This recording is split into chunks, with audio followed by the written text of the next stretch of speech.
all in a conference room together. It should Okay, be tried to get on, so you should see Dr. Copen online. Yep, I see it. All right, good. We have video, too. And we have video. Good morning. So who all do we have on the call with us this morning? This is Eric Kummer from Dominion Voting. Excellent, Eric. Thank you for joining. Dan Wallach here. Hi, Joe. This is Patricia Wilberg from NIST. Thank you. This is Brian Newby at EAC. Hi, good morning, Brian. Hello. Paul Lux from Okaloosa County, Florida. Thank you for joining. This is Alex Pettit from Smartmatic. Thank you, Alex. Lori Antino, the Director of Elections from the state of Washington. Hello, thank you so much for being part of it. Sachin Pavitran with the U.S. Access Board. Hello, good morning. David Wagner here. Hi, this is Mary Saunders from ANSWER. Well, good morning, Mary. Hi, how are you doing? Excellent, excellent. Thank you for participating. Diane Golden's on. Hello, Diane.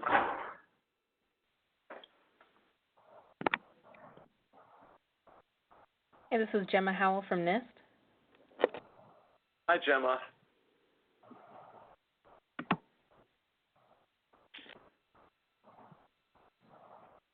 And John Wack from NISP. Very good. Hi, thanks for joining. Judge Hill from Colorado. Great. I'm a fellow Coloradan as well. Hey, one of my voters.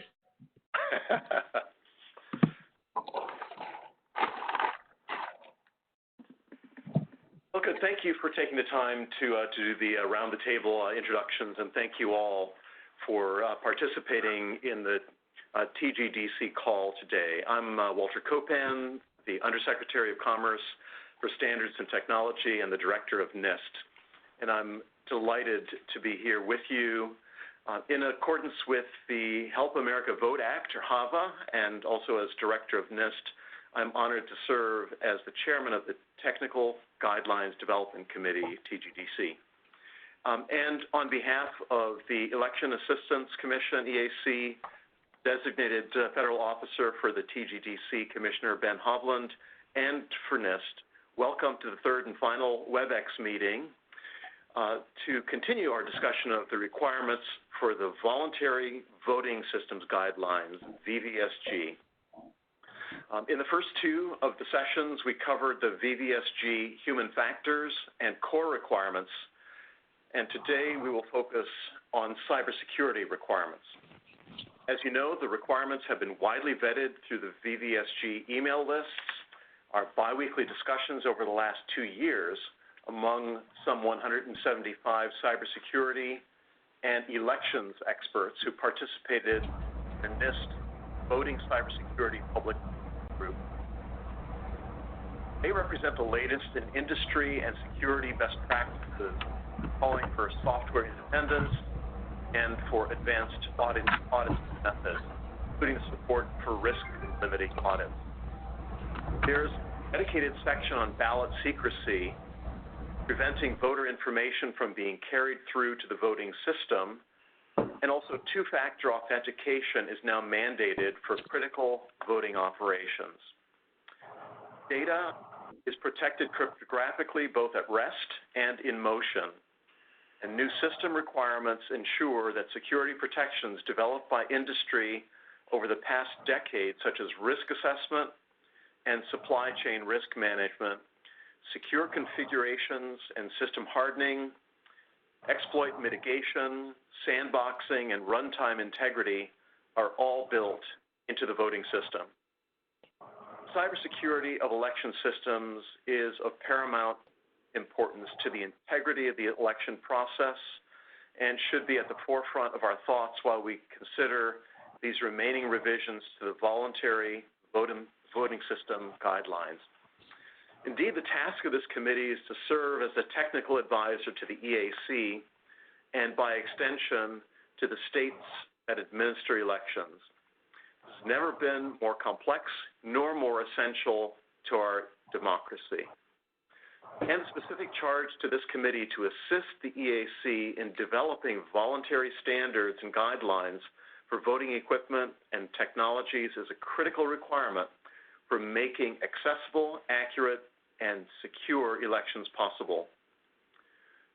My goal, and indeed our shared goal for the group at this meeting, is to carefully discuss the current cybersecurity requirements, assessing the risk to our elections introduced by technology used to conduct elections, and to weigh it against possible controls, detection, and mitigation strategies. In particular, we'll be looking for feedback in 5 critical areas. The first of these is indirect voter associations, which can be used in handling conditional or provisional ballots. Secondly, barcode and encoding schemes used to store critical voting data. Thirdly, wireless technology in the polling place used to print ballots for activation cards or tokens for authentication, or to connect assistive technology, mice or keyboards. Fourth area for feedback is internet technology used for remote access, transmission of election results, or for software updates. Cryptographic end-to-end or E2E systems, innovative software-independent option that can be paper or paperless based. So we have many issues to consider during our deliberations today. And indeed, I look forward to fruitful deliberations that help the nation improve the security of our voting systems. And I thank you for your input as we move forward toward the goal of recommending the VVSG 2.0 requirements at the September 19th and 20th in-person TGDC meeting. Very much looking forward also to the introductory comments.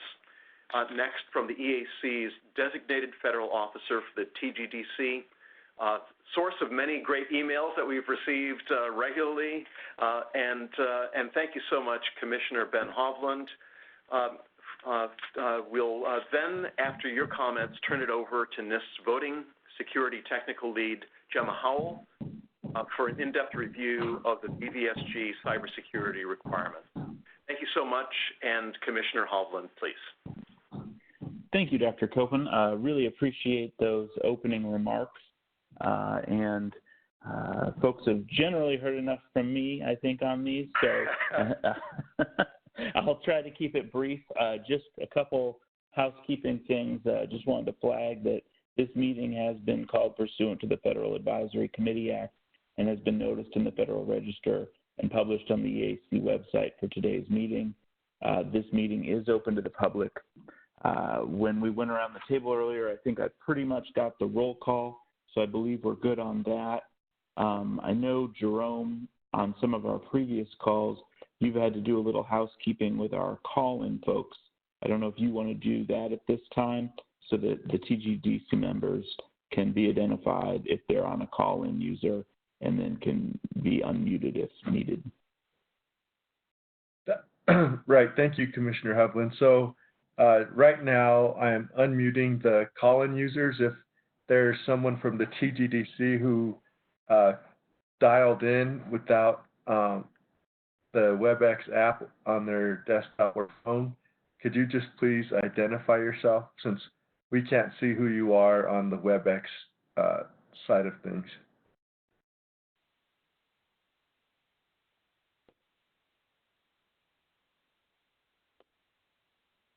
Okay.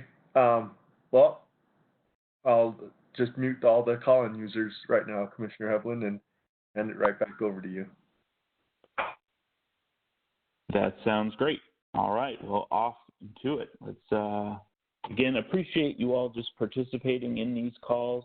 As has been mentioned in the previous two, the goal here is really to work through these issues and identify anything that we can in advance of the September 19 and September 20 in-person TGDC meeting, and hopefully this will be a fruitful conversation. So thank you all again for participating, and if the NIST team wants to take it away. Well, thanks. And I believe Gemma Howell will be next on our agenda and providing an in-depth review of the VVSG cybersecurity requirements. Gemma, take it away.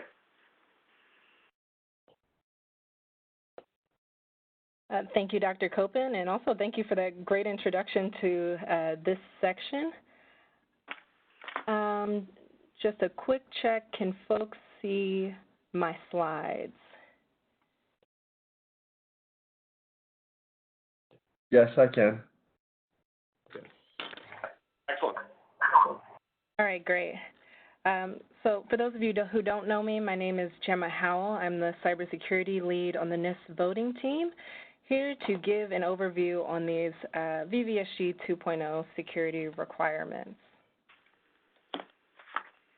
So first I want to start off with how we got here. So we use the VVSG 1.1 requirements as well as the 2007 VVSG requirements as a baseline, then looked into new security innovations in the general industry practices as well as in the voting space, and we incorporated those in the requirements. And then we also received feedback and input from our public working group calls.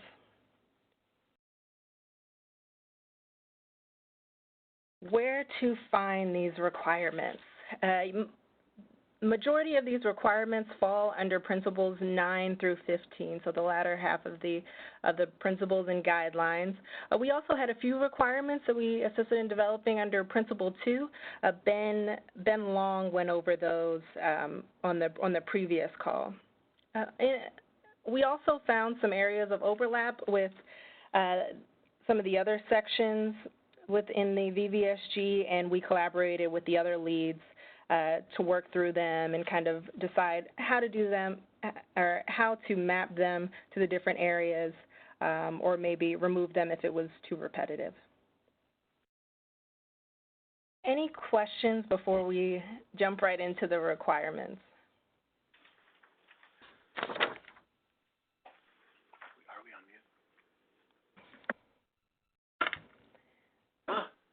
Gemma, this is Walt Copan. I was wondering if you could provide some insight into how many participants we actually had in the public working group sessions, just to give us some context. Overall, on the mailing list, we have a large number. I know I don't have the exact number, but on the mailing list we have a large number, and then on the calls we could have anywhere from 15 to 30, depending on the different topics, but a pretty active and engaged group with a lot of input from different areas, including security experts, some election officials are on the calls, and as well as some vendor participation as well. That's great. Thanks, Gemma. Let me just add that the cybersecurity public mailing list has, I believe, 175 participants, and there's over 600 that participate across all of the mailing lists. Excellent. Thank you, Mary. Thank you, Mary. All right, jumping right into Principle 9. We spent a lot of time on this section. This is actually the largest section of all of the security principles. And we wanted to make sure that we focused on machine support for post-election audits. So what I'm going to do is step through each guideline and highlight a few of the different requirements, or give a brief overview of what's included in there, and then highlight a few of the specific requirements. Guideline 9.1 is all about software independence, and one of the first few requirements is on defining the type of software independent voting system that's being used. So we talk about paper-based systems, and we also talk about cryptographic end-to-end verifiable systems. These systems can be paper-based or paperless, as Dr. Copeland mentioned earlier. We also include things, requirements around ensuring the voter can verify their ballot selections, and also that auditors can verify that cast ballots are correctly tabulated. The E2E systems provide some additional verification after the voter casts their ballot, and so the additional software independent properties include allowing the voter to verify their ballot selections are accurately captured after they cast, and allowing anyone to check that the votes have been properly tallied. Any questions on this section before I move on to 9.2?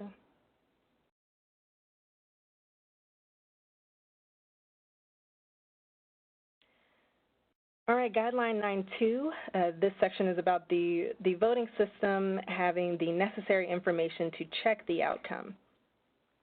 So this includes things like having the procedures available and provided in documentation to understand how to perform the audit.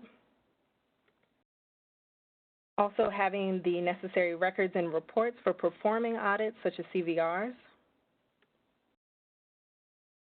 And having the ability to count and report the number of ballots cast. Any questions on this section?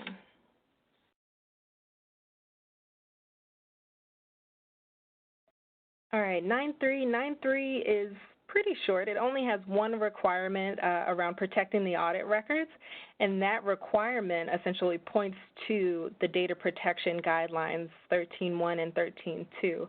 So the requirements under there would apply to how the audit records would be protected.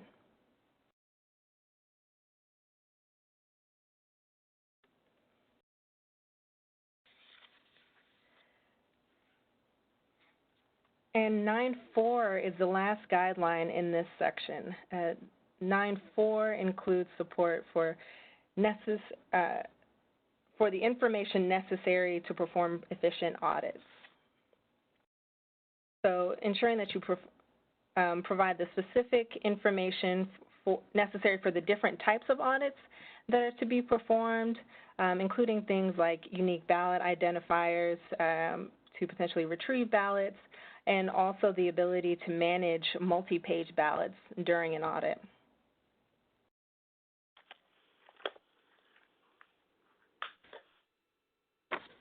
That's it for the auditability section. Any questions before we move on to ballot secrecy?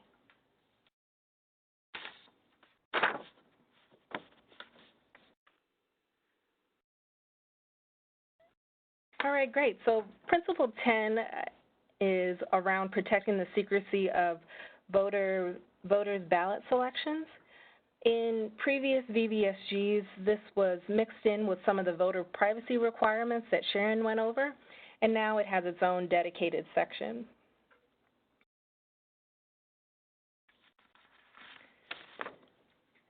.10.1 is pretty straightforward, with one requirement stating that no voter identifying information may be accepted, processed, stored, or reported by the voting system and throughout the voting process.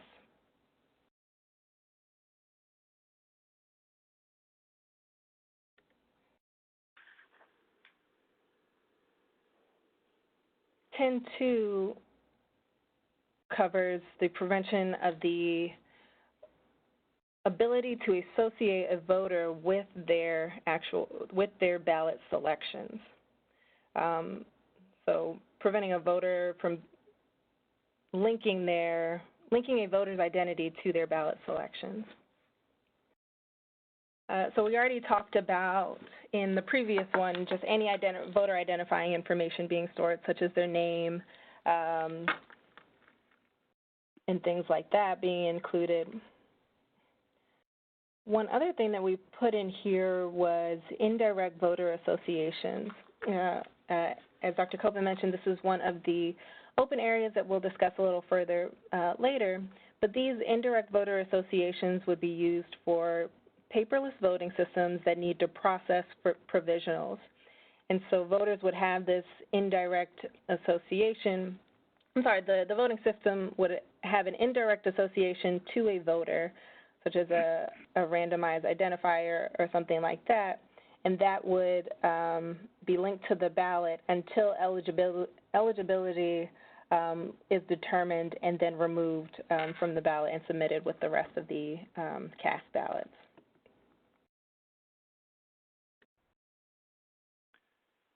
Under this requirement, we also have that the identifiers on audit records shouldn't include any voter identifying information.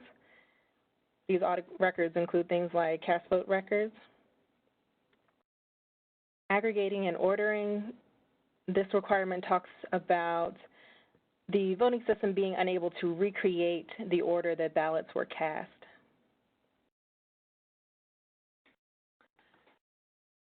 These two down here that I highlighted are for end-to-end systems that use receipts.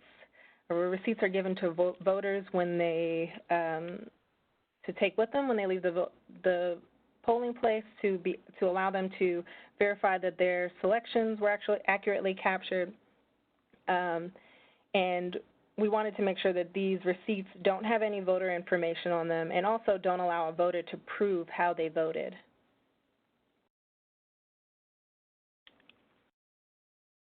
That is it for the ballot secrecy section.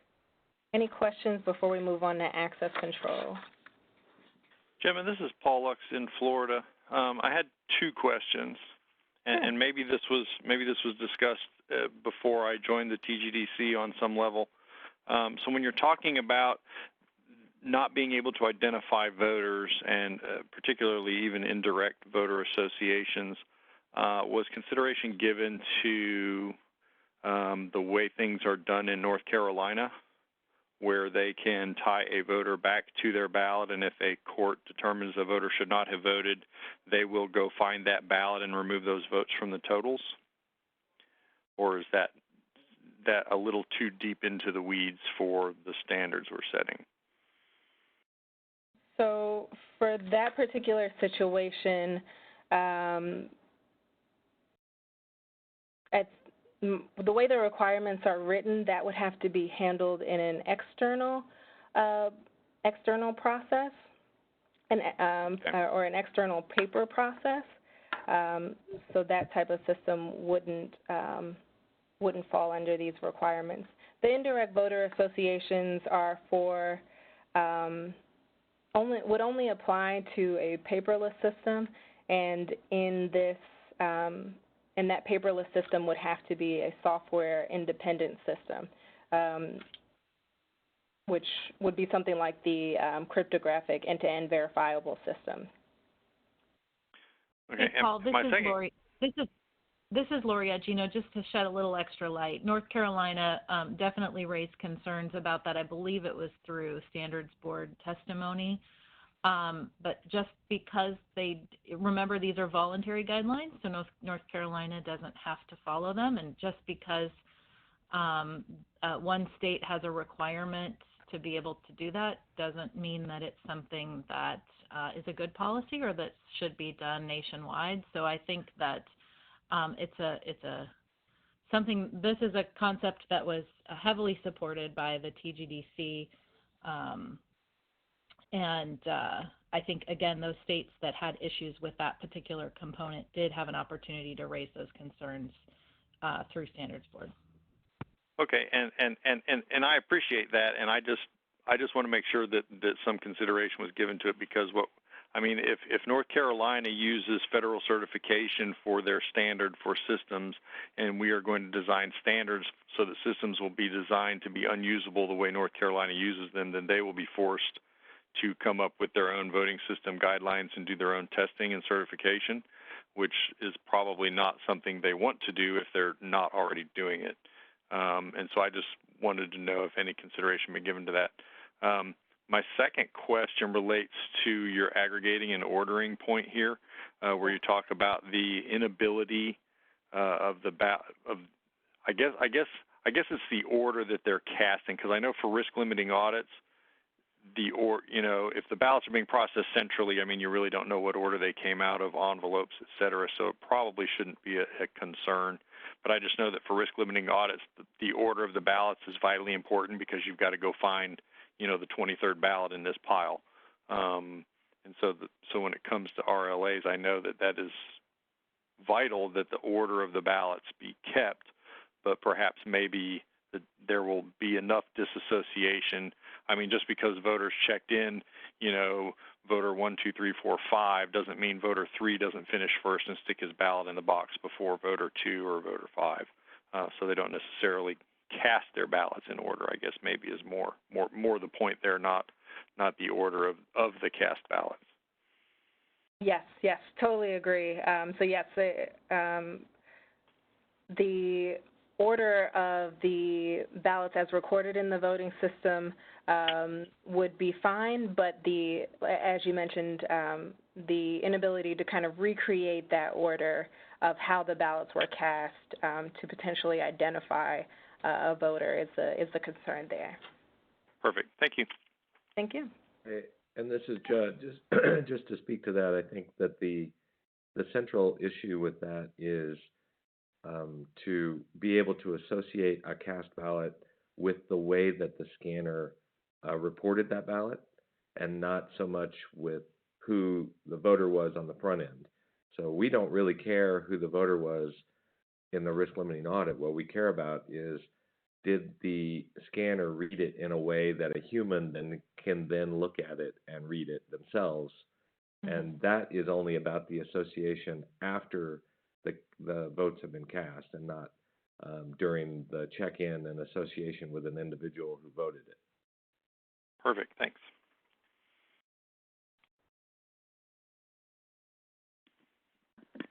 Any other questions?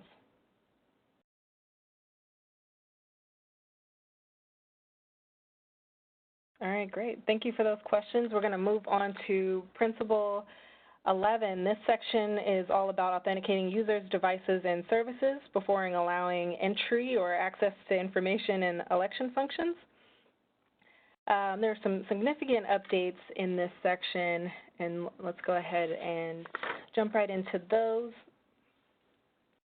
So 11.1 is all about logging access. So making sure that the voting system logs all access, including failed and successful attempts. This next one that I highlighted here, we had a huge discussion around this because it was pertinent that this be included, that it prevents log modification and also prevents the disabling of logs. So logging can't be turned off. Any questions there?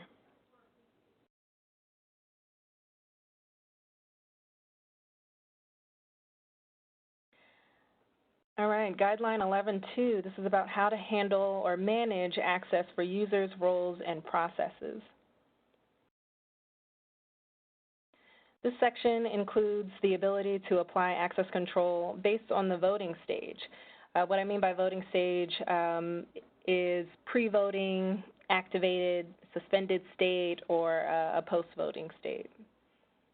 So in pre-voting, maybe you're applying configuration files. Suspended state, maybe one of the election workers needed to put it in a suspended state.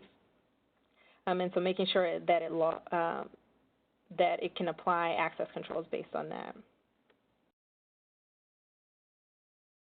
This next one here talks about only administrators being able to create and modify permissions given on the voting system.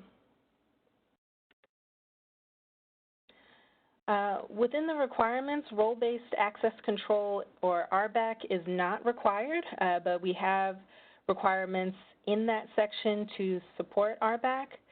If it is used, and we reference the ANSI standard, we also define the groups and roles, different types of roles, and provide a brief description of each role, as well as the minimum permissions for each role. And these would also be based on the different voting stages mentioned earlier.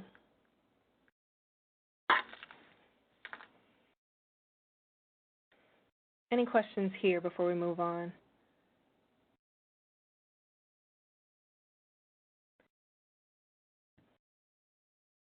All right, 11.3 is all about authentication mechanisms.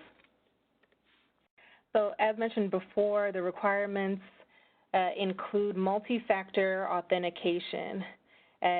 Administrators would use more than one authentication mechanism for things like critical operations, and those include things like software updates, changing the device state, or enabling or disabling functions.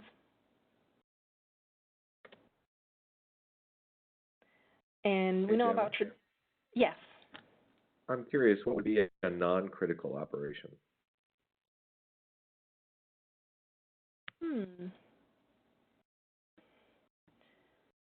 Trying to think of my list here and things that would need to happen outside. Or maybe I'll rephrase the question and say, what kind of change or configuration would not require a multi-factor authentication? So I'm going back to think about the different roles. So some of the different roles that we have are administrator, election worker, voter, and I think there's one more. I can't think of the other one, but for example, for a voter to be able to vote, they wouldn't require multi-factor authentication. And actually,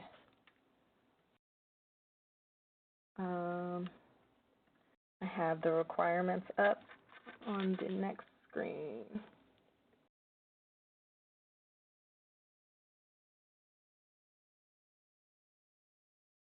So let me go back.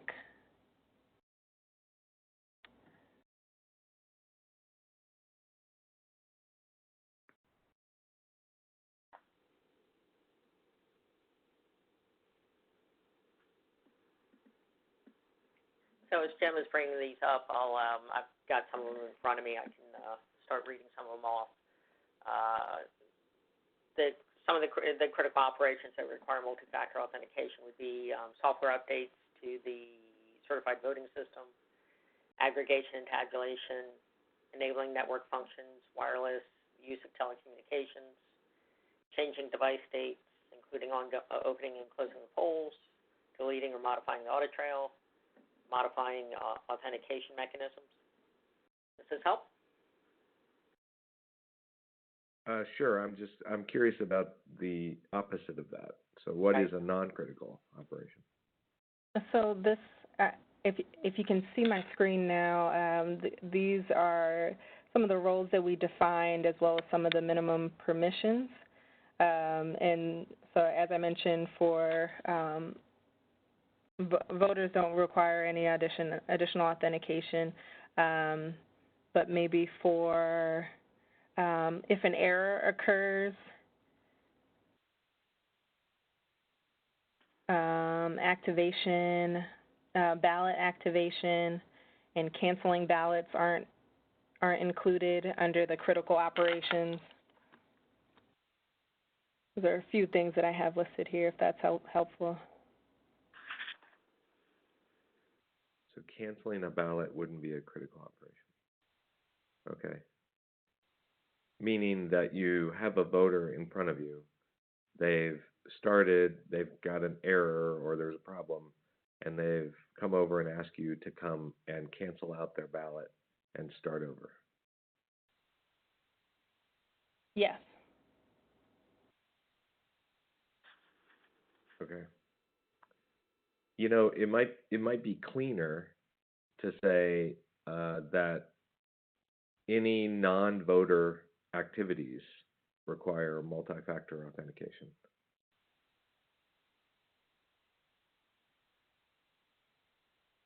Just thinking out loud.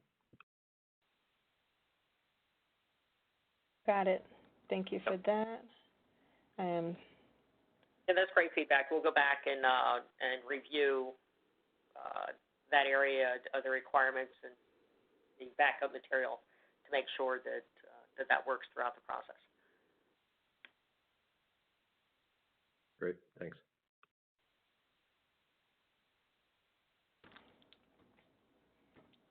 Hi, Gemma, this is Diane Golden. Can you hear me? Yes. Oh, I am unmuted finally. I'm back on a couple prior screens, and this is really a question probably for Sharon. The whole receipt concept, I'm trying to figure out if we have appropriately, adequately, or at all covered that in terms of accessibility. It sort of feels to me like we potentially have not, because that's post-casting, and we really focused accessibility on that process of generating, verifying, and casting a ballot. Is this making sense? Yeah, Diane, this is Sharon. When we look at what the voter sees, since we didn't we did not look at end-to-end systems.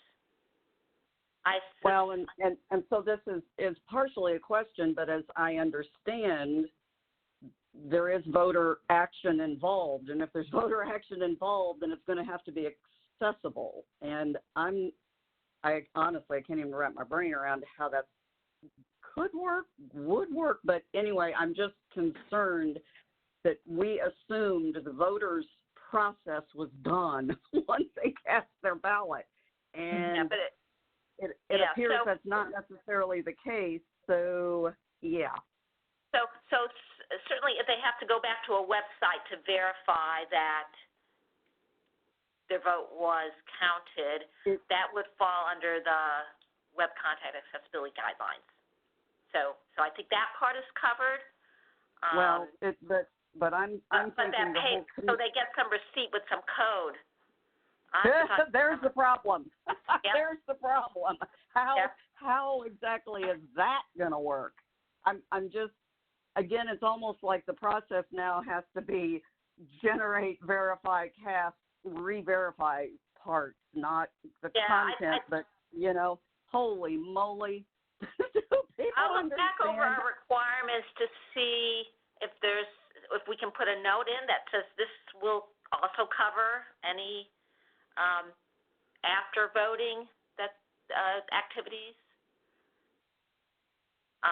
We don't have enough examples, and there aren't really sort of deployed in federal elections end-to-end systems, so it's difficult to say what the best practice is under that condition. So I'll talk to Gemma and look through to see if we can at least put sort of a note emphasizing that given such a system, there's certain requirements for accessibility that still apply. Yeah, I think overall, just sort of hold on to that thought, Diane, when we come back to the ED discussion. That's the kind of feedback we're really looking for, that we have some ED requirements based on what we know about those systems, but of course these systems are still, in R&D mode. So we're specifically looking for, okay, what else is there that we should be thinking about here? Yeah, and that probably answers a whole previous question, which was way back to the software independence thing, which is, in reality, is there anything but paper right now?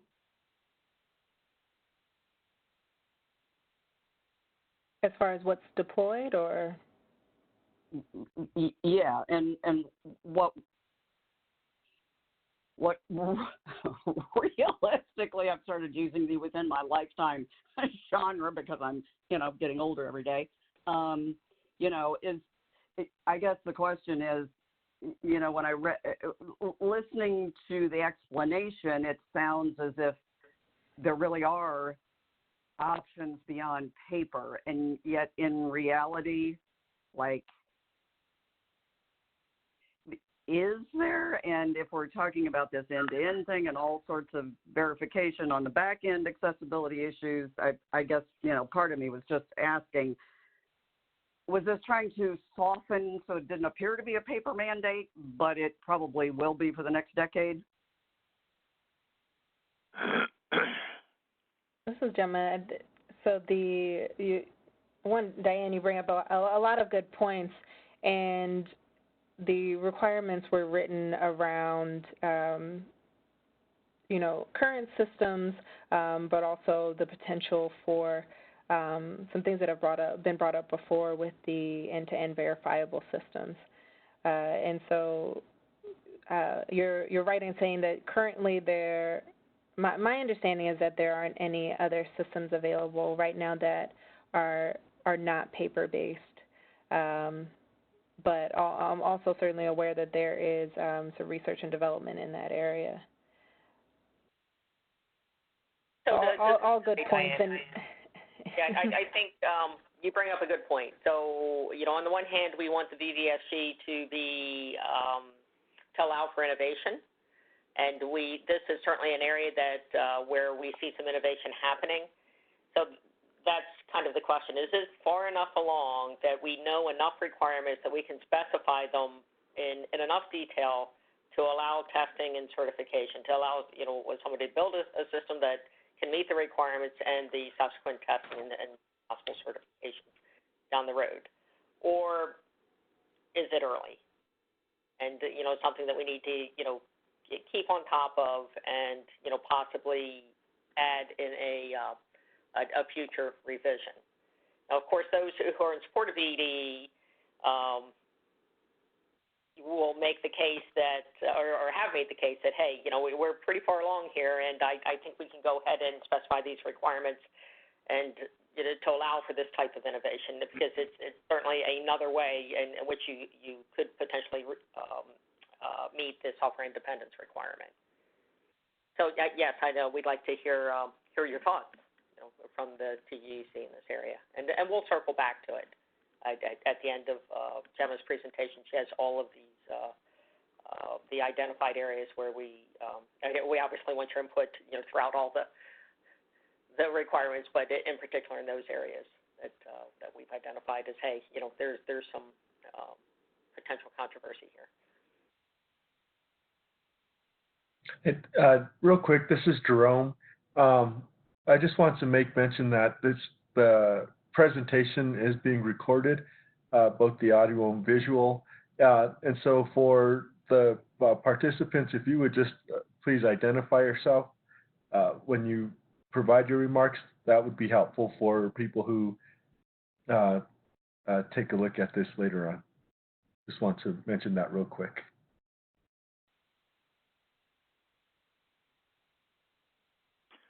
All right, this is Paul in Okaloosa County again in Florida. Back on the multi-factor authentication thing, while you're reviewing what the previous gentleman mentioned about what is and isn't, his reference to all non-voter actions should require multi-factor authentication.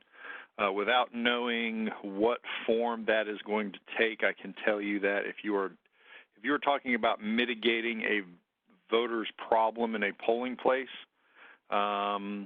even to the point of a machine that is rejecting a ballot for being overvoted or because it's blank, and that's how the voter intends to vote it, you're going to cause or potentially cause a slowdown in the flow of the polling place if you require a multi-factor authentication level for some of the polling place activities that are rather commonplace. So just while you're reviewing that, please keep that in mind. Good point. This is Gemma. Thank you for that, Paul. And it was Judge Cho from Colorado who was making the multi-factor statement. So thanks. Sorry about that, Jerome.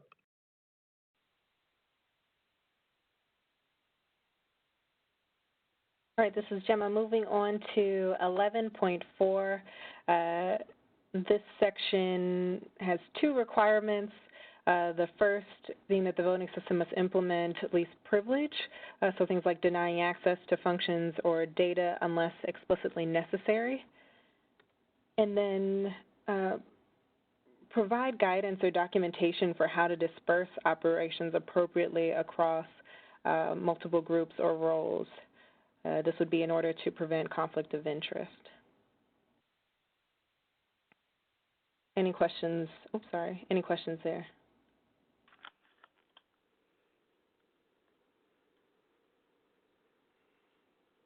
And then for Guideline 11.5, this is the last one in this area. This is about revoking logical access. These all are applied by the administrator. So they set these terms, specifying things like the amount of time a user has authorized access, and also what to do when a user makes failed attempts to log in. So ensuring they lock out, and then how to handle that, the lockout time duration as well. Any questions before we head over to physical security?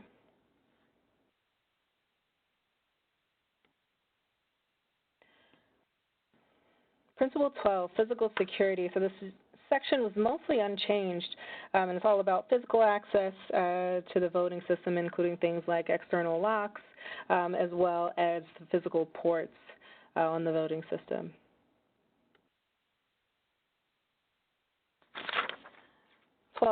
This section covers detection, so the ability to log physical connections and disconnections to the voting system, physical evidence of unauthorized access to containers, storing voting system records, and also having a backup power supply for physical security countermeasures. So ensuring that they still work even when power is out, having that backup, notifying of the switch to backup power, as well as logging the event.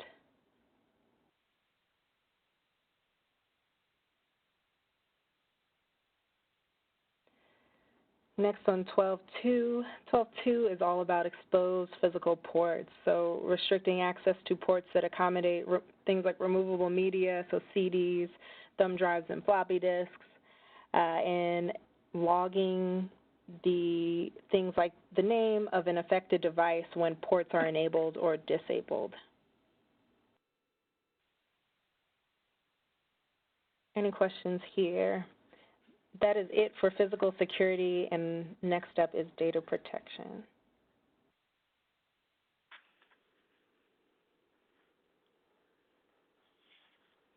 All right, great.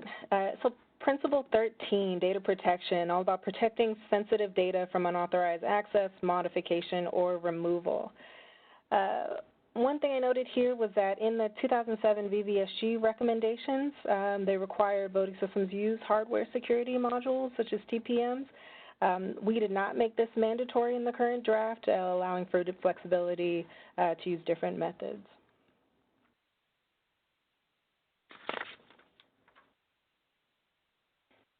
.13.1 is about preventing unauthorized access to the voting system data. So only authenticated system administrators can access and modify configuration files. And the section also notes that integrity protection should be applied to election records such as CVRs, and this is covered in more depth in the next section.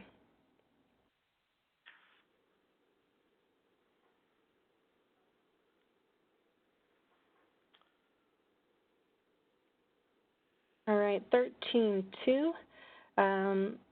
Like I just mentioned, this section covers the source and integrity protection.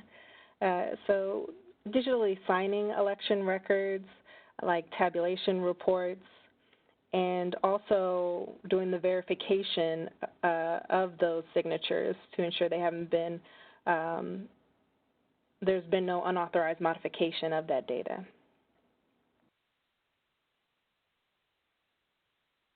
Any questions here?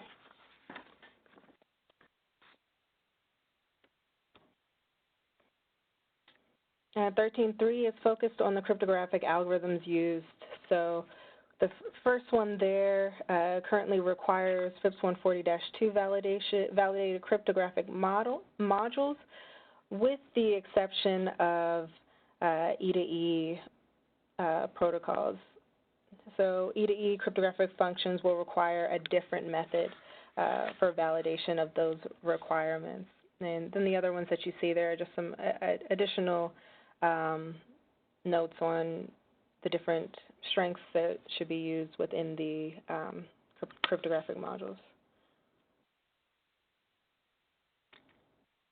Any questions here?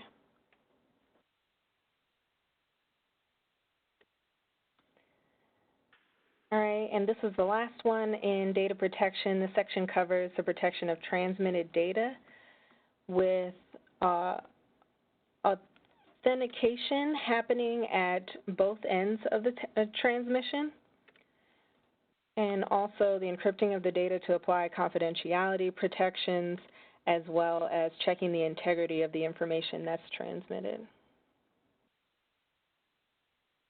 Any questions before we move on to Principle 14?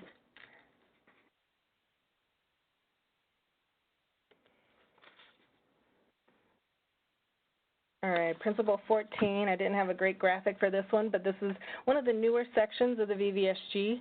It's developed around managing the integrity across the hardware and software of the voting system. So 14.1 is all about identifying the necessary security controls and the processes needed to do that. So the first one that you'll see there is the documentation that's provided around the risk assessment that is performed. And also identifying any accepted risk with explanation included.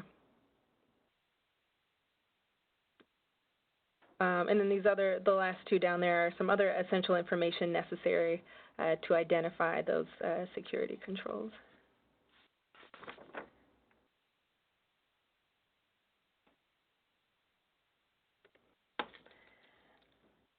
All right, moving right along, we're on 14.2. This focuses on applying, on the actual applying of the controls to limit the attack surface.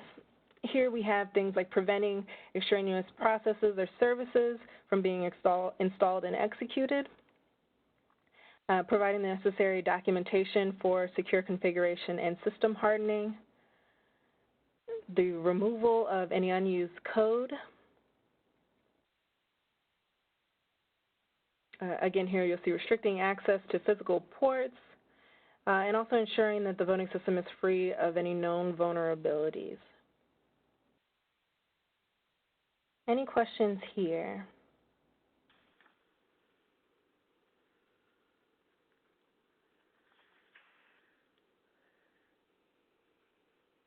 All right, 14.3 is about maintaining and verifying the integrity of hardware, software, and other critical components.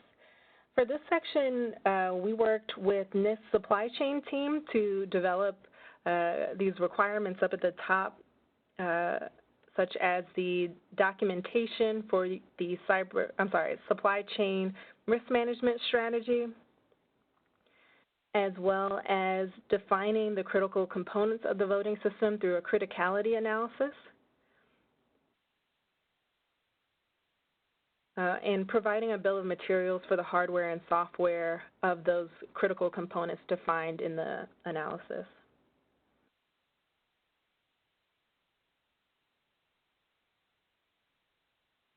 Ensuring cryptographic boot validation, as well as software verification prior to installation.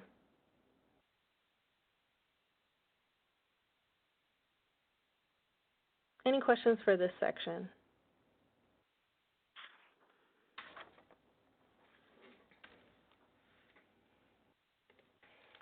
All right, we have one more guideline in 14, which is software updates. This one is basically talking about any updates that are performed in the voting system must be authorized by an administrator. So operating system updates, application updates, and firmware updates.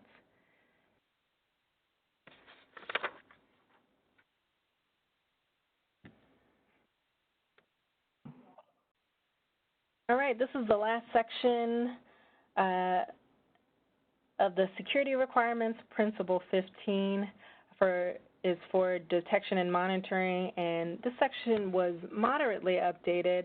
15.1 here is all about event logging within the voting system, so ensuring that all events are logged for analysis if there are any issues or just for general review. And we have a whole chart in there that includes the different types of log events.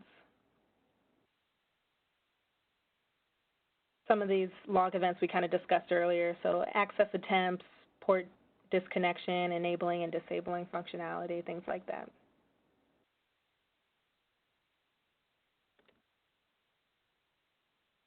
(15.2) is about handling errors when they occur, so immediate notification of an issue or an error that allows for prompt recovery and remediation, and then also the logging of those errors as well for review and analysis and remediation.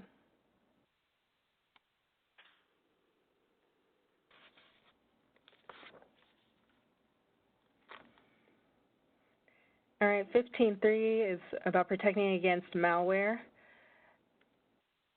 So having a malware protection mechanism in place, and for that malware protection mechanism to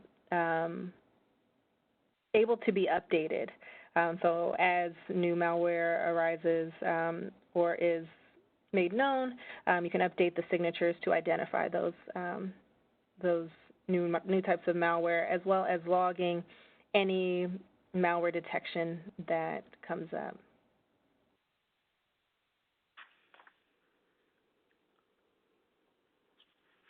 All right, and this is the last section here.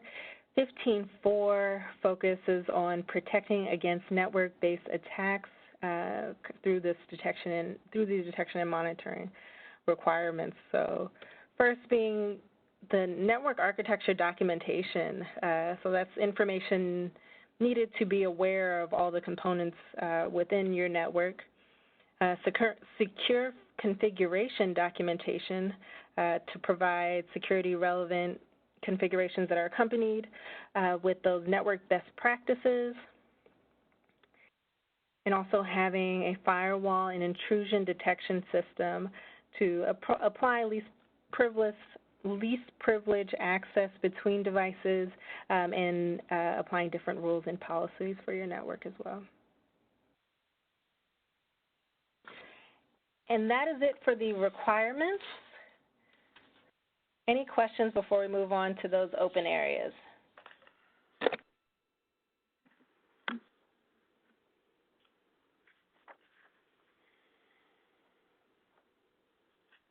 Okay, sounds like we're ready. So the first one I have listed here is the Indirect Voter Association. The decision point here is, are indirect voter associations necessary for certain voting systems?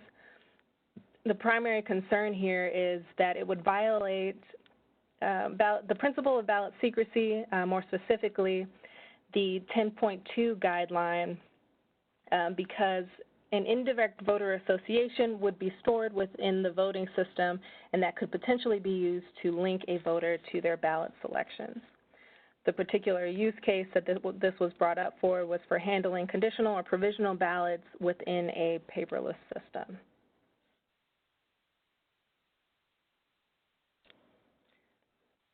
Any questions here or any additional information folks want to know about this area?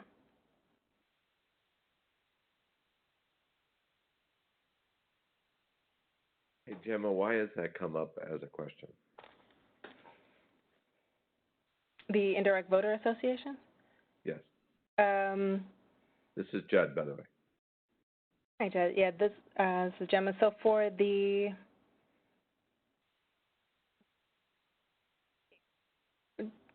traditionally, provisional ballots are handled external to the voting system through a paper process with the envelopes. But in the case of a paperless system, kind of what we talked about before with the potential for an end-to-end verifiable paperless system, all of that would happen electronically, so there wouldn't be a way to handle provisionals externally. And so the method that was discussed was this indirect voter association, something that could be mapped only for provisional ballots and removed once eligibility is determined. Okay. Thank you. Sure.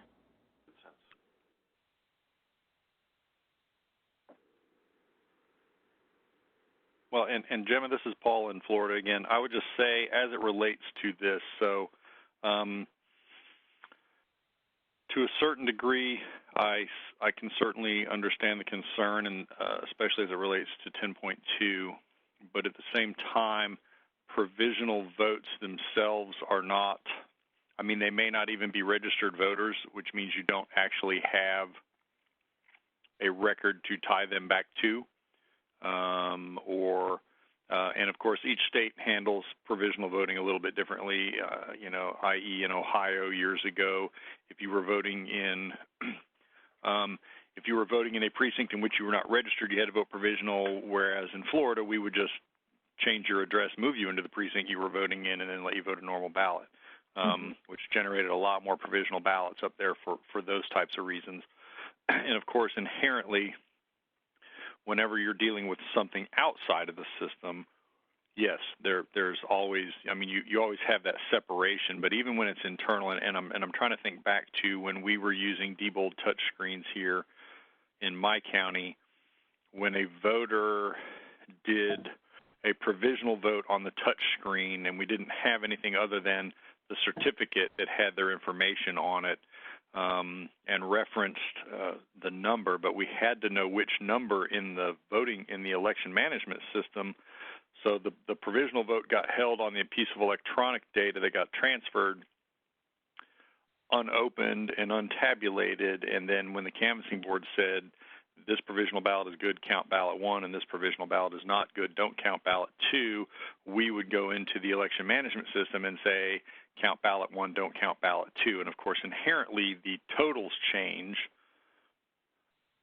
And so if you have a release of the data external that is going to change once you have added the provisional votes, and you are, for all intents and purposes, potentially revealing how provisional voters have voted.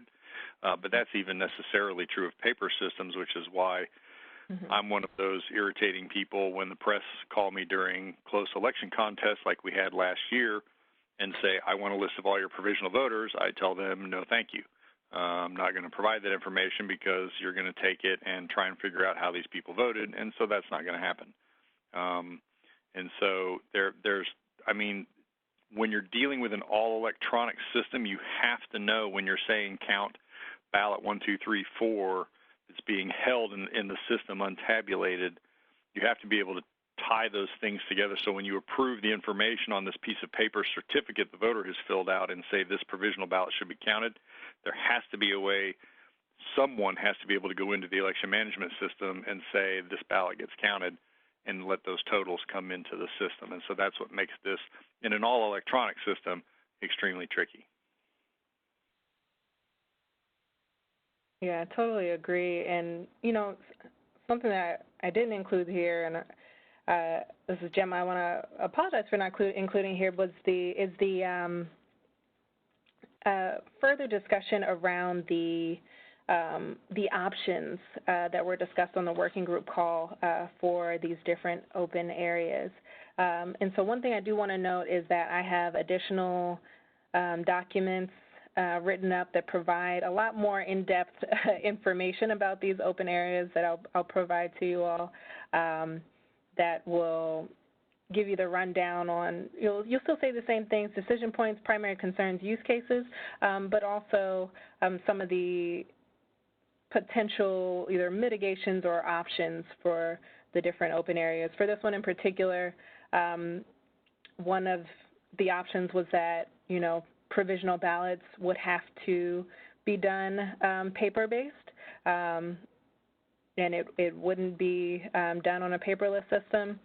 Another option was that there would be a separate device that handled provisional ballots. And so once those ballots were, once eligibility was confirmed for those ballots, they would then be transmitted, and the system would be air-gapped from the rest of the voting system. That would be transferred to the voting system and included with the rest of the cast ballots, just to name a few that have come up as different options. And also that the actual ballots would be, for the paperless system handling provisional ballots, those ballots would be encrypted until the eligibility was determined, kind of imitating that envelope aspect. Right, and truly though, even the first option, and I don't want to belabor the point here if we're going to discuss it later, but in the first option, you're almost making the exact same problem, just only in the paper environment, which is to say if there's only one provisional voter and you've only got one paper ballot from precinct X on election day, then inherently somebody is going to know who that person is and how they voted. Now, not necessarily, the poll worker, if they remember the name of the person who voted the provisional ballot, and they had access to the precinct level results, which they're going to print off of the machine on election night, and they wanted to bother to try and track down the precinct results after the provisional was accepted and counted, could conceivably figure out how that person voted. That same process is actually already in place in a paper or a non-paper system anyway, because when things change from election night to a few days after when you count provisional ballots, you inherently, if you're not cautious about releasing too much information on election night, you're already essentially causing that problem anyway. Which is why, like I had a municipal race that came down to just 2 votes separating a candidate, 2 candidates, and we had 1 provisional vote, and everybody wanted to know who the provisional voter was. And I'm like, you will need a judge with a lot of authority to tell me to release that information, because it isn't going to happen. Because if we count this ballot and the totals change, we're either going to have a dead tie or somebody's going to win by 2 votes, and I'm not going to dime this person out. But in that paperless system, doing it in a separate machine, you basically still have the same problem, because again, you have to know which ballot on here. So 5 people vote a provisional ballot on the separate machine, but only one of them gets counted. How do you pick which one is the one that gets counted? And something on that machine has to tie it back to the voter certificate that you're reviewing to say, count this ballot. So even that, there's going to be some process by which that this is a problem, which is why in Florida, when we aggregate our precinct level results back to the state, if it's now 25 or fewer voters in a category, i.e., here's precinct 1, the people who voted early, the people who voted on election day, the people who voted by mail. If any of those categories are less than 25, we suppress those vote totals, put 0, and then aggregate the number into the total so that nobody knows. And we actually had this problem. We had a clever press person who did figure out, if I ask for a list of who voted absentee and I ask for the list of,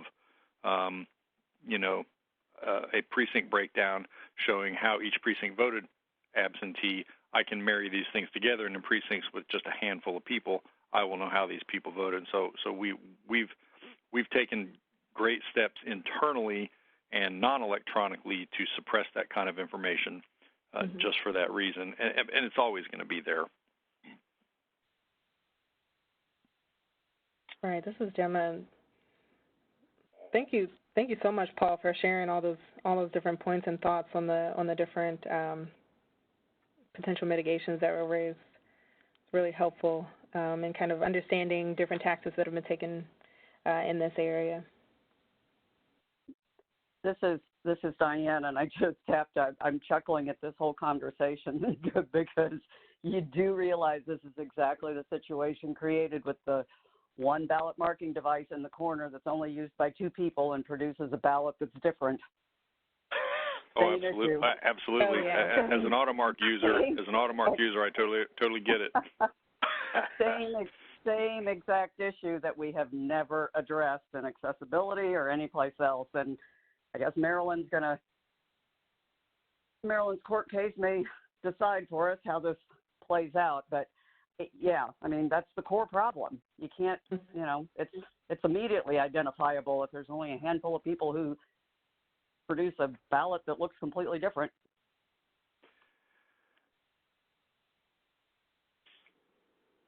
Agreed. And one of the other options was for on the paperless systems that would be used to have an option to switch it.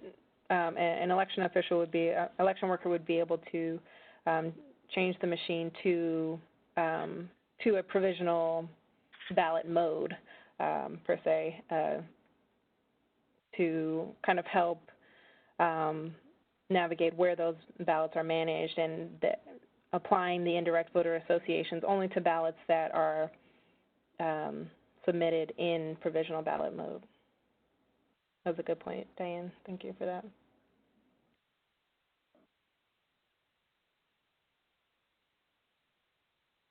Any other comments before we move on to barcodes?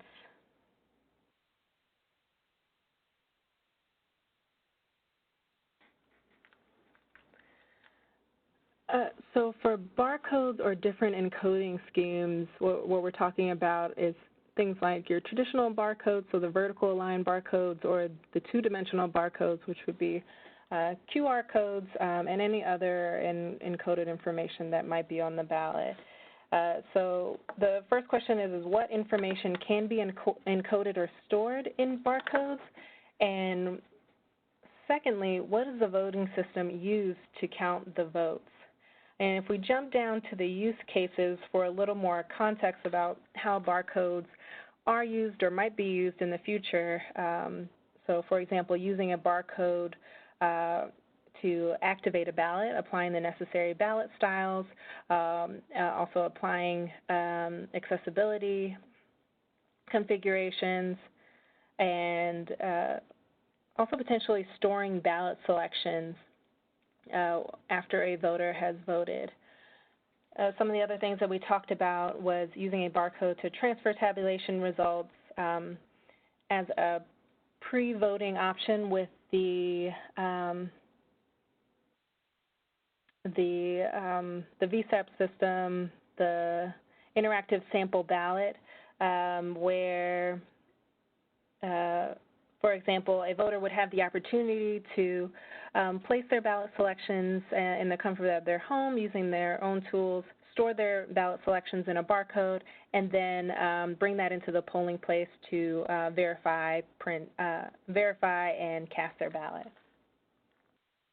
And then the last one that we have there is to store identifiers, things like a CVR identifier or a digital signature to verify the integrity of the information. And so some of the concerns here are mainly the fact that barcodes aren't transparent. You can't tell what's inside them, and so you don't know if they're accurately capturing your ballot selections, if they're storing voter identifying information on your ballot. The type of barcode that's being used, that's that interoperability aspect. So is it in an open format that folks can verify that it's accurately doing what it says it's doing, and it doesn't have any data leakage, and also the potential for it to affect the auditing process if it's not capturing the ballot selections correctly. And so some of the things that we talked about to mitigate against some of these concerns for the ballot selections, making sure that the human readable version is available for voters and auditors to review, and also ensuring that the voter has a way to verify their selections. And how that's done could be, some kind of readout of the voter's ballot selection.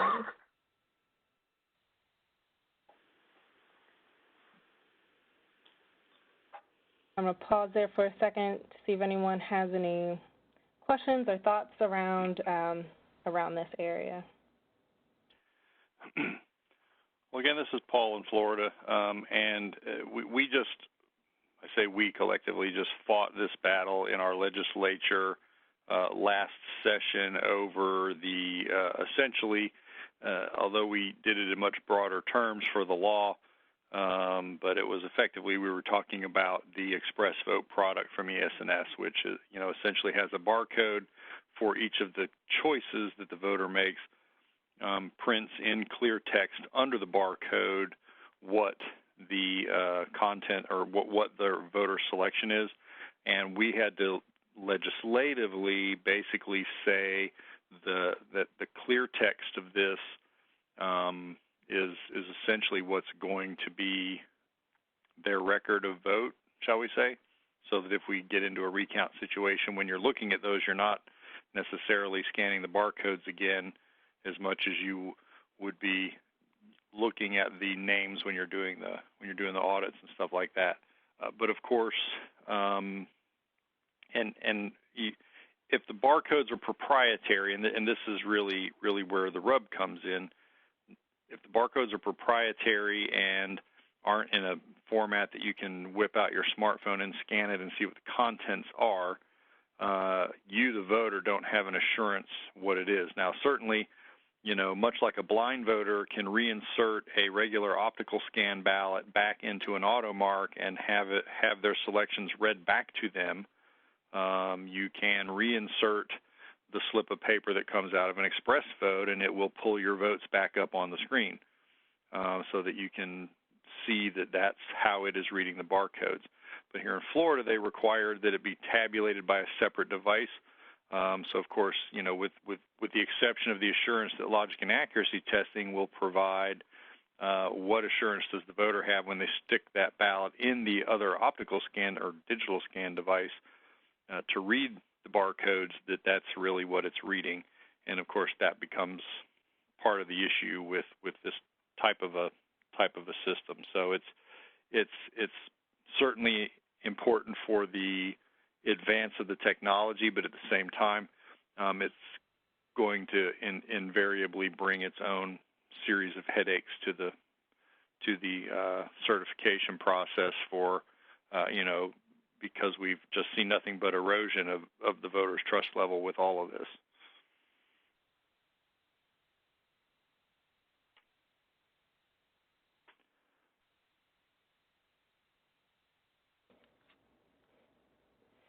Sorry, just taking notes, trying to capture some of what you said, Paul. Thank you for that.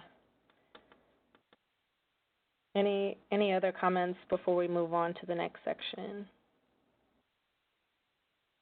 This is Diane again, and Diane Golden. I know this isn't new information, but I'll just put it out there again. And we've had this discussion. Any encoding of print information digitally is the only prayer we have of accessibility. So every time there's concerns and limitations about using any kind of encoding, whether it's QR codes, whatever.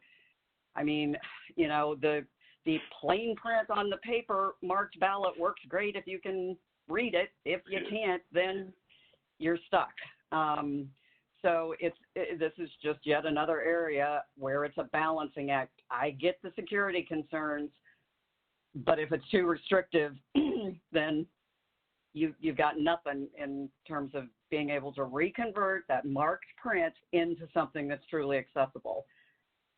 And I'll just make sure everybody understands the OpScan marking display recompute doesn't pull everything. It pulls only the op-scan marks, which is not necessarily the full ballot. So anyway, these codes are the only prayer we have right now at Reality Check of making a marked paper ballot fully accessible for verification by a voter with a disability.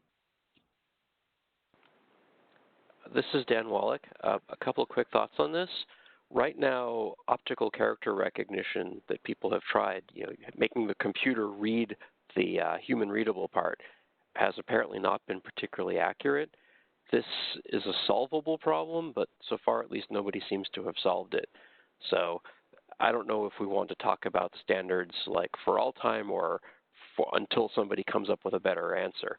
But at least right now we have to have the barcode, but maybe we can get rid of it at some point in the future. This is Sachin Parks, and I just want to echo the two comments. It's especially what Dan was saying, is just not feasible to make it accessible if you don't, make it readable by any of the accessible equipment. And I'll reemphasize the other right now, the barcodes, the pre-marking concept is the only option we have for people with disabilities that you're just simply not going to have an accessible system at a polling place. You're not going to have the access features. If somebody needs refreshable braille, if somebody needs, their own knee switch at home, if they can mark it at home, take it in, print it, verify it, cast it, that makes a world of difference. And, again, I agree. If OCR was there, it'd be great. It's not. Again, have no idea if I'll see it in my lifetime or not. I've been at this an awful long time and have seen snail pace progress, glacial pace progress. So, yeah, but I'm just a caution to the security people. I know you have concerns, but every time you ratchet this down, you probably create more headaches trying to provide access.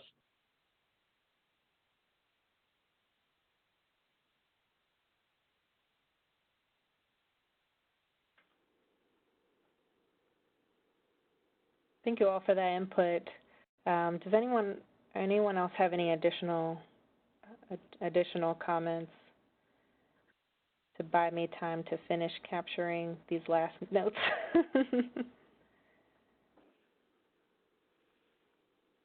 All right. I am all set for wireless. So wireless technology is one of the open areas. The two decision points we have here is, first, is wireless technology appropriate for use within the voting system? And then second, is the presence of wireless hardware appropriate within the voting systems? Primary concerns here is that these wireless devices kind of expand the attack surface, allowing for the potential for modification of voter choices, results, folks eavesdropping or getting access to information, unauthorized access to information being transmitted, the potential for injection of malware. And this last concern has been emphasized a few times, but the technical expertise required to apply the security configurations and kind of in ensuring that that is done and that expertise is there to do that properly. Some of the use cases that were talked about were, printing ballots from voting device to central printer, activation cards, or token activation via near-field communication, NFC, and then future use cases for assistive technology, and also peripheral devices like a mouse or a keyboard or a Bluetooth headset.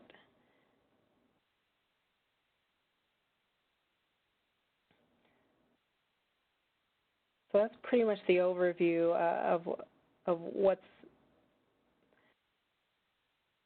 this is an open area.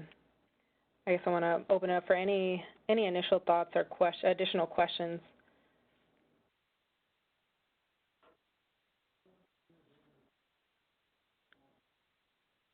Yeah, this is Paul in Florida again. I really do think that this is probably one of the, with the exception of our last topic, one of the toughest nuts to crack, and that's just because, I mean, I certainly have been around long enough to remember the original, modems that we used for this transmission on election night, and of course, that required, as everyone started switching from analog phone lines to digital phone lines because it was cheaper, and they were bundling it with all their services, and that saved them money, and that was great. That really kind of painted most of us in the election community into the corner to either slow down the processing of the election results by requiring the memory devices to be driven in and uploaded manually, or to switch over to a more wireless-based system just because we couldn't maintain the number of analog phone lines it would require. Certainly, this is one of the bigger points of discussion given some of the other news stories that we've seen surrounding this, and just wireless technology and vulnerabilities in general. I know that there's a certain amount of security that's already sort of built into it with hash codes, et cetera. Certainly, eavesdropping on an individual voter's transaction, if it's somehow being transmitted wirelessly, i.e., you have a device that voters are voting on, but one of those devices in the room is the central collection point, and all the rest of them are collectively wirelessly communicating that information. Not as concerning, obviously, for the voters' check-in information where you see the ballot printing, off of a ballot-on-demand type printer. Usually that data process is clunky enough that you probably don't want to clutter a wireless network with that anyway, but so most of us just still wire the printers to the devices. But, at the end of the day, the voter slip for what ballot they're getting with the voter's information on it, that kind of stuff, is coming off of a wireless printer. So certainly, there's a number of considerations for the eavesdropping thing. Doesn't mean you can necessarily change those results, but being able to record results from sitting outside. I mean, I could always just put another bailiff around to shoo people away from the building within a certain number of feet, but that's not always you could use remote devices that get stashed in the room at some point and really not know what's going on. So I don't know, short of buying a bunch of portable jammers and setting them up as a perimeter around my polling places, and that can't be cheap. Well, this is Alex. The jamming wouldn't work anyway. You jam yourself with it, right? But well, exactly. I do have one question. I'm sorry, and maybe it's not this isn't the forum for it, but has NIST or anyone approached FirstNet or some to use some of the D block that's not used by them for some of these wireless things? Has any thought been put into that? This is Gemma. So I'm going to skip to the next slide because that's relevant relevant to that context that you just brought up. So for folks that may not be aware, the FirstNet Authority, the FirstNet network is a public safety network. So they've been allocated a section of the spectrum specifically dedicated for public safety use. And it sounds like what Alex was mentioning has it been considered that be maybe designated for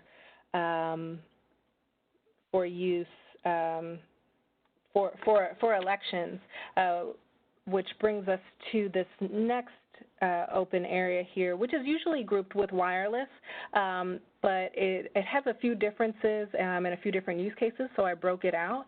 But internet connectivity, kind of with those same decision points, the concerns that have been raised there is that things like cellular network connectivity expand the attack surface even further because it goes across the internet. So this allows for a longer range of remote attacks or even nation-state attacks. And these types of technologies are usually used to transfer election results, so concerns around modification of those election results, and the same as previously mentioned before, potential injection of malware, not only on the voting system, but maybe at the other end on the central tabulation office. And so a few other use cases are listed there, some being remote access software to kind of troubleshoot if issues come up, and then potential for software updates. So overall, the discussion has, taken into consideration some of the points that were brought up by Paul, especially with folks with some geographical restrictions who may need to send their election results over, who may send their election results over cellular if they're in different things like mountainous areas or places that are really far apart. And we've kind of talked through some of those different options. So like you mentioned, the SneakerNet process of kind of transporting the data manually over, which could slow the process, or or when you transmit the unofficial results, maybe that's a phone call or a text message or something that's sent through a mobile application and transmitted, verified before submission. Something else that was discussed is air gapping that transmission so that anything connected to the internet or to cellular modem or something like that would not be directly connected in any way to the rest of the voting system, and the election results would be transmitted from the voting system manually to that transmission system, and then transferred over to the central tabulation center to another system that is air-gapped from the rest of the election results. But we did not touch on that actual FirstNet aspect did not come up as far as using a section of their spectrum. It was interesting that you brought that up. I also do public safety communications research outside of voting, so certainly aware of that, and actually haven't even thought to. Well, I would be. This is Paul in Florida, and I'm not terribly conversant with the idea of FirstNet, but would it be creating more of a target to know that the things being broadcast in this frequency are likely on election night to be election stuff versus the wider spectrum of cellular activity going on at any given moment? Is the election results being sent from my remote precincts less of a target in a broader cellular environment where there's a lot of cellular activity flying around, and which one is my results and which one is grandma texting her vacation pictures to her grandkids? Yeah, so I guess that I was the single point of contact for FirstNet and for Oklahoma and then later for Oregon here. My take on that, I hear you about security by obscurity and that as an approach. I would frown upon that myself. I guess I would with a D block, that's going to be a very highly protected network because of the CGIS data and everything else. So it'll always be a target, but it will always be a hardened network where the endpoints are monitored and identified and a much higher level of security than what we're talking about here for the VVSD stuff. So I guess the reason I brought it up is there's a good portion of the D block that is unused or will be unused for some time, and it just struck me as if NIST or someone would reach out, or if it is a possibility, I would think that for us, for both a short-term and a long-term solution, because it will cover the vast majority of the geographic space. It would strike me as something worth exploring, but I thought I would ask. So thank you. Well, and the only reason I bring up my counter viewpoint to that is because I was in communications intercept when I was in the military. And so, I mean, if I know where to find you, then that's where I'm looking, versus if I have the whole broad spectrum to find you, it makes it harder for me to find you. Real quick, this is Jerome. Alex, the participants for this call are the TGDC members, so you're welcome to submit comments by way of email, but for purposes of this call, this is for TGDC participants only. So if you wouldn't mind just holding off on any questions or comments, that would be greatly appreciated. Thank you. Jerome, this is Clifford. I'd also ask that everyone that's participating on a call, please announce your name as you speak for the record. Thank you.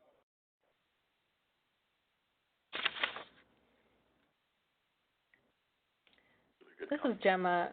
Oh, sorry, did I cut someone off? Okay, this is Gemma. Any additional comments on wireless or internet connectivity before I head on over to our last open area topic?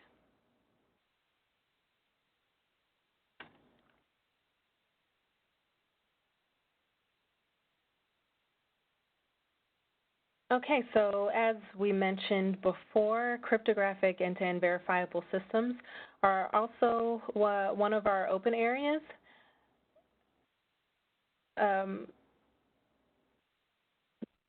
So the decision points here, that first question kind of applies to the requirements themselves.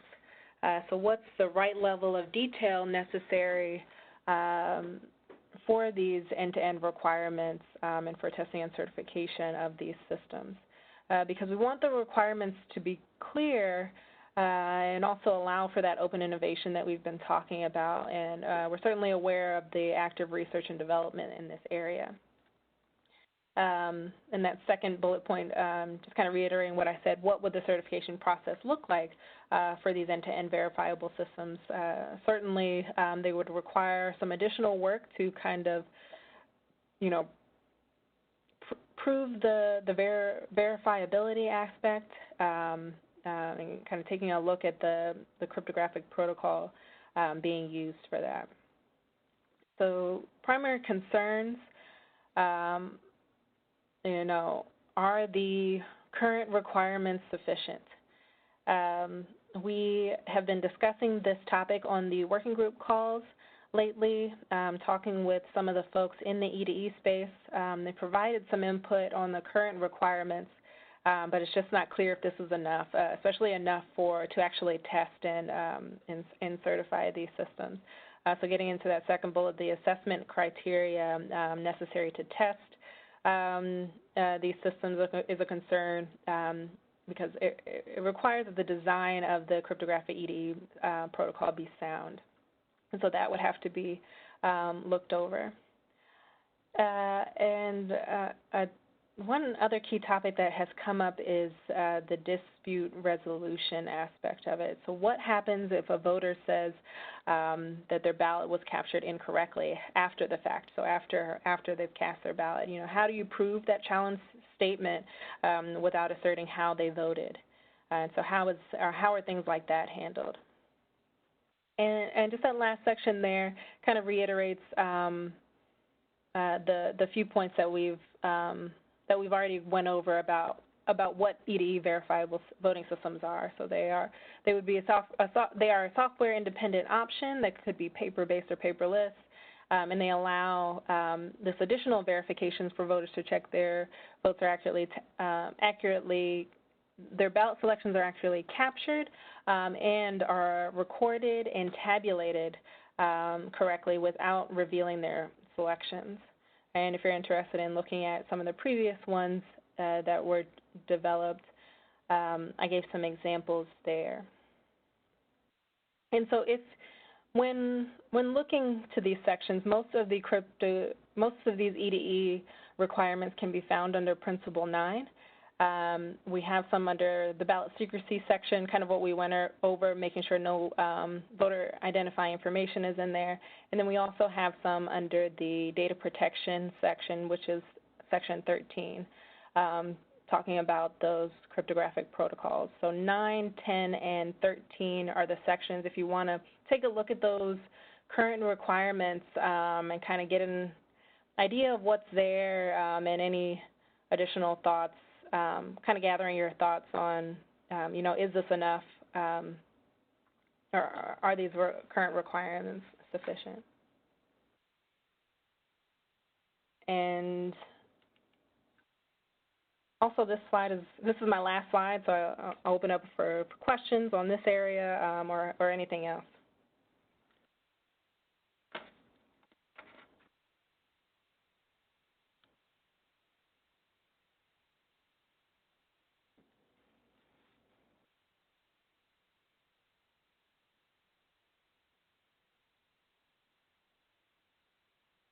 This is Gemma. Sounds like there's no more questions.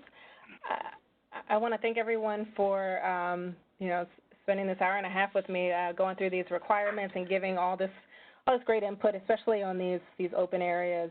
We definitely look forward to hearing any additional questions or comments that you have at the next TGDC meeting and your additional thoughts on these open areas.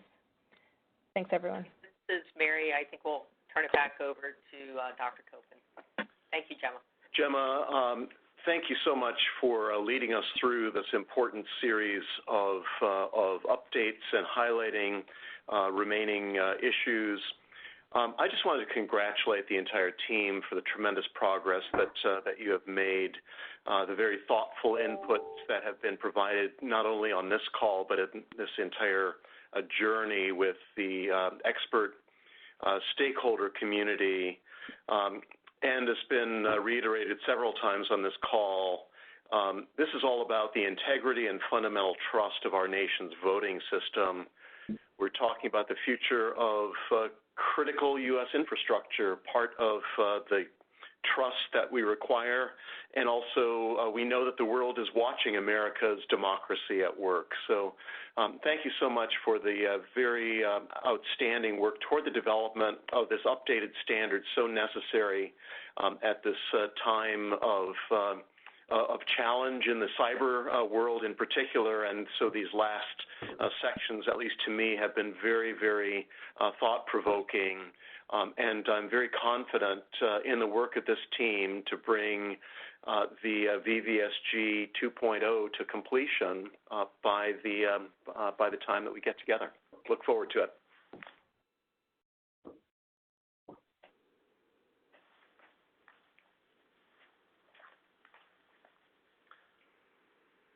This is any other comments, Ben Hovland, as we're just getting ready to wrap up our call today?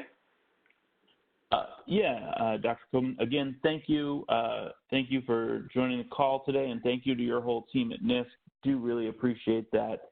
And thank you to all of the TGDC members who were able to join us. This was a good conversation, and I think will help move us closer to accomplishing our goals at the September 19th and 20th meeting. Look forward to seeing you all there. I hope that your travel arrangements are going well, but if you have any issues, please let us know, and we will see you in a couple weeks. Excellent. Thank you all. Thank you. Thanks, everyone.